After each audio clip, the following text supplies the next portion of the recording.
Taste the Daily. FSI கட்டணங்களுக்கு 18% GST விதிப்பு குடியிருப்புகளின் விலைகளை 10% உயர்த்தும் என எச்சரித்துள்ள கிரடாய் அமைப்பு அதை மறுபரிசீலனை செய்யுமாறு மத்திய அரசை வலியுறுத்தியுள்ளது. இது தொடர்பாக நிதி அமைச்சர் நிர்மலா சீதாராமனுக்கு எழுதிய கடிதத்தில் GST பின்னோக்கி விதிப்பு ரியல் எஸ்டேட் துறையில் நிதிச் சுமையையும் வளர்ச்சியையும் தடுப்பதாக தெரிவித்துள்ளது. சென்னை நொச்சிக்குப்பம் மீனவ மக்கள் சாலையோர விற்பனைக்கு தகுதியான இடம் வழங்குமாறு கோரிக்கை விடுத்துள்ளனர்.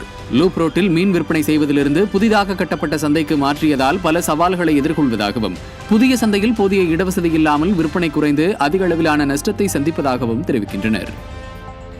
சட்டவிரோத பண பரிமாற்ற தடைச்சட்ட வழக்கில் கைது செய்யப்பட்டுள்ள ஜாஃபர் சாதிக் மற்றும் அவரது சகோதரருக்கு ஜாமீன் வழங்க சென்னை CBI சிறப்பு நீதிமன்றம் மறுத்துள்ளது. ஜாஃபர் சாதிக்கிற்கு ஜாமீன் வழங்கினால் அவர் மீண்டும் இதேபோன்ற தொடர் குற்ற செயல்களில் ஈடுபட வாய்ப்பிருப்பதாகவும் சாட்சிகளை கலைப்பதிலும் ஆவணங்களை அழிப்பதிலும் ஈடுபட வாய்ப்புள்ளதாகவும் அமலாக்கத்துறை வாதிட்டது. சென்னை வேளச்சேரியில் பெட்ரோல் பங்க் அமைக்க அனுமதி வாங்கி தருவதாக கூறி தம்பதியிடம் 50 லட்சம் ரூபாய் மோசடி செய்ததாக அப்பகுதியைச் சேர்ந்த ஜோதிடரான வெங்கட சுரேஷ் என்பவர் பிடிபட்டுள்ளார். மத்திய அரசில் உறுதியான தொடர்புகளை கொண்ட விஜயபாஸ்கர் என்ற நபரை தனக்கு தெரியும் என்றும் ஏஜென்சியிடம் ஒப்புதல் பெற உதவுவதாகவும் கூறி அந்த தம்பதியை நம்ப வைத்துள்ளார்.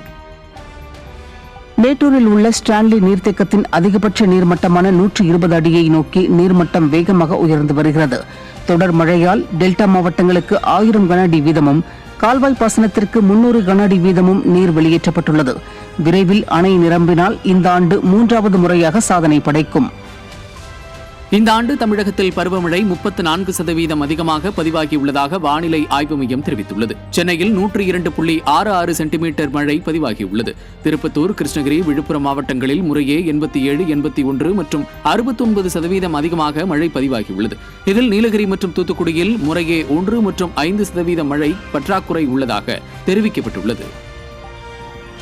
உள்ளாட்சியில் நல்லாட்சி என்று வெற்று விளம்பரம் தேடிய விடியா மாடல் ஆட்சியில் பெரும்பாலான உள்ளாட்சிகளின் பதவிக்காலம் அடுத்த மாதம் 5ஆம் தேதி முடிவடைகிறது. 91,975 பதவிகளின் காலம் முடியும் நிலையில் இவற்றுக்கு உடனடியாக தேர்தல் நடத்த வாய்ப்பில்லை என்பதால் தனி அதிகாரிகளை நியமிக்க தமிழக அரசு திட்டமிட்டுள்ளது. அடுத்த 5 ஆண்டுகளில் கடல் நீர் மட்டம் 2 சென்டிமீட்டர் உயரம் பெறும் என ஆய்வுகள் தெரிவிக்கின்றன. இது குறுகிய காலத்தில் சிறிய மாற்றமாக தோன்றினாலும் கடலோர மாவட்டங்கள் மற்றும் தீவு பகுதிகளில் கடலோர ஏரிகளின் பாதிப்பு மற்றும் நிலச்சரிவு போன்ற சவால்களை உருவாக்கும். சுற்றுச்சூழல் பாதுகாப்பு நடவடிக்கைகள், கரையோர பாதுகாப்பு திட்டங்கள் மற்றும் புவி வெப்பமயமாதலை குறைக்கும் முயற்சிகள் இந்த பிரச்சனையை சமாளிக்க முக்கியமாக இருக்கும். விடிய ஆட்சியில் சூரிய மின்சார உற்பத்தியாளர்களுக்கு விதிக்கப்பட்ட நெட்வொர்க் சார்ஜை ரத்து செய்து முக்கிய தீர்ப்பை சென்னை உயர்நீதிமன்றம் வழங்கியுள்ளது. இதன் மூலம் சூரிய சக்தியின் பயன்பாடு பெருகி குறைந்த செலவில் பசுமை ஆற்றல் உற்பத்தி முடியும். மேலும் அரசு மற்றும் தனியார் துறைகள் சுற்றுச்சூழல் பராமரிப்புக்கு முக்கிய நடவடிக்கைகளை மேற்கொள்வதற்கான வாய்ப்புகள் அதிகரிக்கும். 148 பொருட்களின் வரி மாற்றங்கள் குறித்து இன்றைய GST கவுன்சிலில் விவாதிக்கப்படுகிறது. ஸ்விக்கி, ஜொமேட்டோ போன்ற நிறுவனங்களுக்கு GST விகிதம் 18%-இருந்து 5% குறைக்கவும், மின்சார வாகனங்களுக்கு 12%-இருந்து 18% உயர்த்துவது குறித்தும் பரிசீலனையில் உள்ள நிலையில் இன்றைய கூட்டத்தில் அது குறித்து முடிவெடுக்க வாய்ப்புள்ளது. வரும் 2025ஆம் ஆண்டின் முதல் சட்டசபை கூட்டத்தொடர் ஜனவரி 6ஆம் தேதி கூடுகிறது.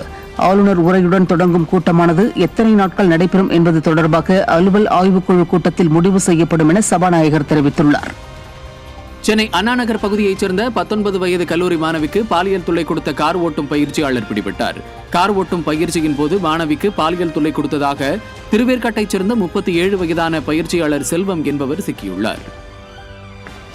குரூப் 2A முதன்மை தேர்வில் பொது அறிவு மற்றும் மொழித்தாள் தேர்வு கணினி வழியில் இல்லாமல் OMR ஷீட் முறையில் நடத்தப்படும் என TNPSC தெரிவித்திருக்கிறது.